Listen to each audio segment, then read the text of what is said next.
Number 7. The earthquake-proof bed. Imagine you're deep in the middle of a top-tier dream. We're talking the one where you finally understand how a 401k works and you have a pet red panda when suddenly, the tectonic plates beneath your house decide they want to switch seats. Your dresser is doing the Macarena and your ceiling is looking suspiciously like it wants to become your floor. Normally, this is where you'd scramble under a table and pray for the best, but in a world where we actually valued survival over aesthetic, you'd be sleeping in the earthquake-proof bed. The moment the sensors detect a certain magnitude of everything is falling apart, the mattress drops into a reinforced steel box like a piece of bread in a high-stakes toaster, and a heavy-duty lid slams shut over you. Physically, you are now a human sardine in a very expensive metal can, but psychologically, it's a masterstroke of engineering designed to counter the fact that your skull is surprisingly squishy compared to a falling concrete beam. This bed isn't just a piece of furniture, it's a high-velocity panic room that assumes your first instinct during a natural disaster is to stay horizontal and scream. The design includes air vents, water,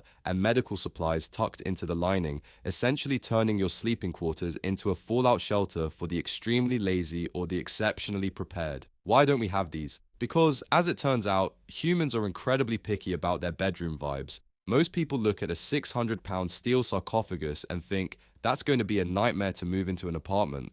Or, what if the sensor glitches while I'm just having a particularly vigorous nightmare about spreadsheets? The engineering logic is sound deflect kinetic energy and provide a structural shell, but the marketing logic is a disaster. It turns your bedroom into a constant reminder of your own mortality. It's hard to feel hygge when you're sleeping on top of a hydraulic trapdoor. Basically, your interior decorator would rather you take your chances with the ceiling than ruin the feng shui with a literal survival casket. Number 6. The pedestrian airbag. Some people treat the sidewalk like a suggestion and the crosswalk like a dare. We've spent the last century turning the inside of cars into plush, inflatable, bouncy castles to protect the drivers. But if you're a pedestrian who gets clipped by a distracted SUV, your only safety feature is how well you can bounce off the asphalt. Enter the pedestrian airbag. This is a system where, upon sensing a collision with a human-shaped object, the car deploys an external cushion that covers the hard parts of the hood and the base of the windshield. It's like the car is suddenly saying, "I'm so sorry, here's a pillow for your impending medical debt." The physics here is actually quite elegant. When a car hits a person, the most lethal damage usually doesn't come from the initial bumper hit, but from the person's head whipping back and meeting the unyielding glass of the windshield.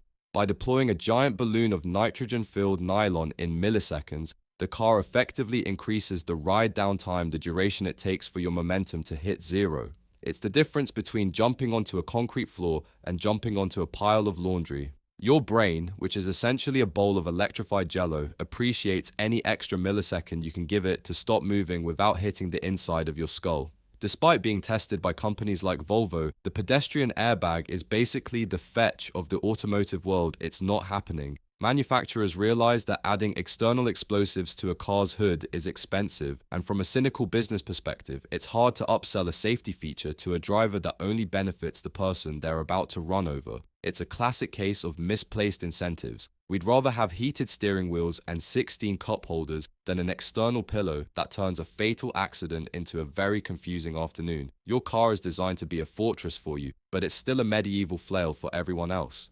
Number 5. The firefighting poke ball. Pulling the pin on a traditional fire extinguisher is a surprisingly high IQ task when your kitchen is currently trying to reenact the surface of the sun. You have to remember the acronym pass, pull, aim, squeeze, sweep all, while your lizard brain is screaming, fire hot, run away.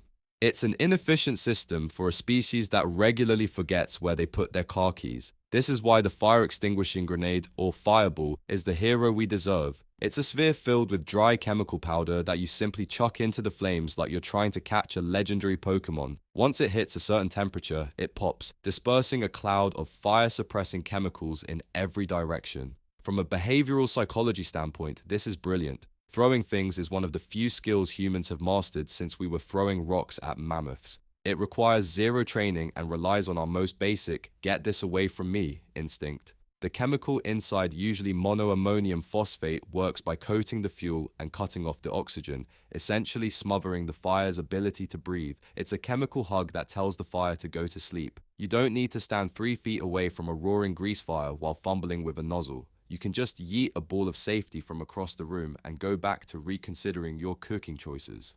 The reason your local hardware store isn't floor to ceiling with these is a mix of bureaucracy and big extinguisher energy. Regulatory bodies are very attached to the traditional canister, and there are concerns about the pop being too loud or the powder being messy. Apparently, we're more worried about a loud noise and some dust than we are about our houses becoming giant charcoal briquettes. It's a device that turns a life-threatening crisis into a game of dodgeball, and yet we're still stuck wrestling with heavy red cylinders like it's 1954. Your survival shouldn't depend on your ability to read a small pressure gauge while your curtains are melting. Number 4. The Tsunami Survival Sphere. If you live on the coast, you've probably had that 3 a.m. thought where you realize the ocean is very large and you're very small, and eventually, the two of you might have an uncomfortably close encounter. Tsunami evacuation routes are great, provided you aren't stuck in traffic or, asleep. The Tsunami Survival Sphere is the solution for the person who wants to survive a literal wall of water without having to outrun it. It's a bright orange, aircraft-grade aluminum ball designed to bob on top of the debris like a giant, frantic cherry. Inside, there are racing seats, 5-point harnesses, and enough air tanks to keep you from realizing you're currently floating over what used to be a Starbucks. The engineering has to account for the washing machine effect. A tsunami isn't just a wave, it's a churning slurry of houses, cars, and telephone poles. If you're in a normal boat, you're going to get crushed or capsized.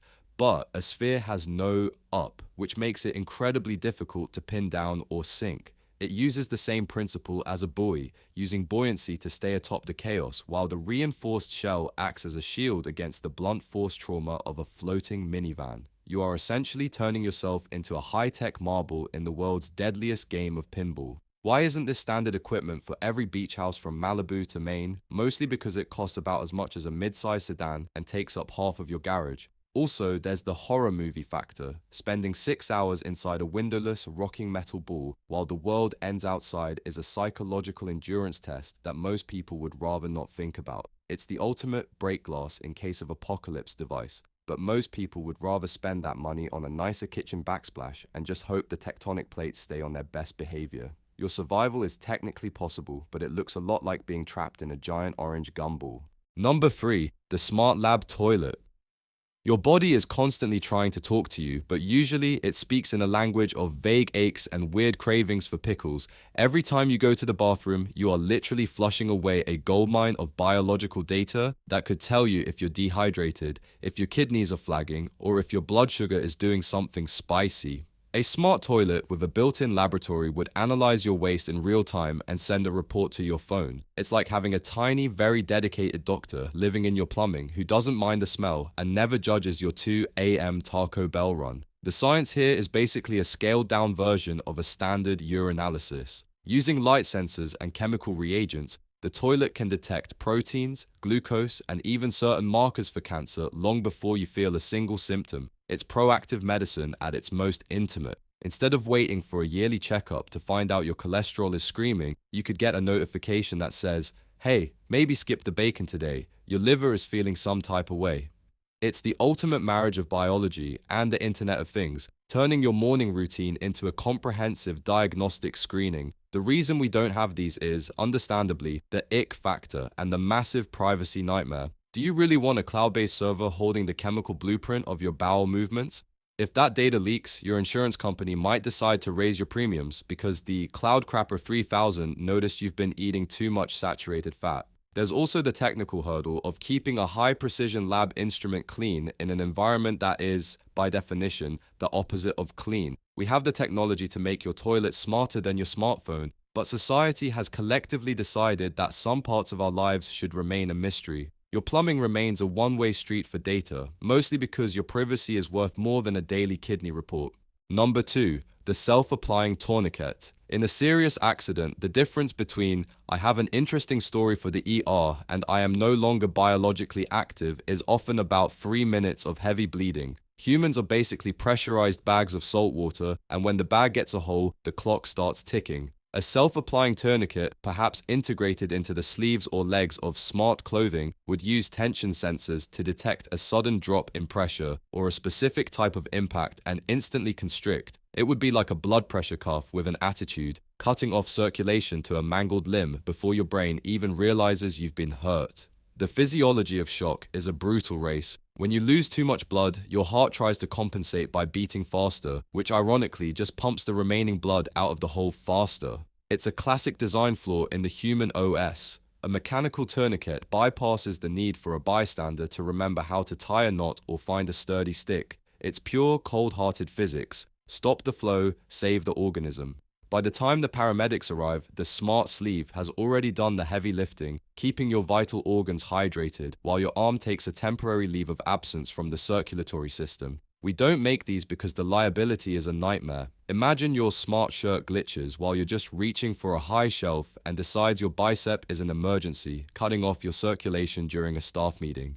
There's also the issue of comfort. No one wants to wear clothes that feel like they're one sensor error away from becoming a BOA constrictor. It's an invention that requires 100% reliability in a world where your phone still can't figure out when you're trying to type the word ducking. Until we can trust sensors more than our own shaky hands, we're stuck with the old-fashioned method of press hard and pray. Basically, your wardrobe remains lazy and your femoral artery remains vulnerable. Number 1. The anti-choking vacuum. Choking is one of the most undignified ways to go. One minute you're enjoying a particularly rebellious piece of steak, and the next, you're performing a silent, panicked dance because your windpipe has been turned into a corked bottle. The Heimlich maneuver is the standard response, but it's essentially a violent rib-cracking hug that relies on you having enough air left in your lungs to pop the obstruction out like a blowgun. If that fails, or if you're alone, you're basically a goner.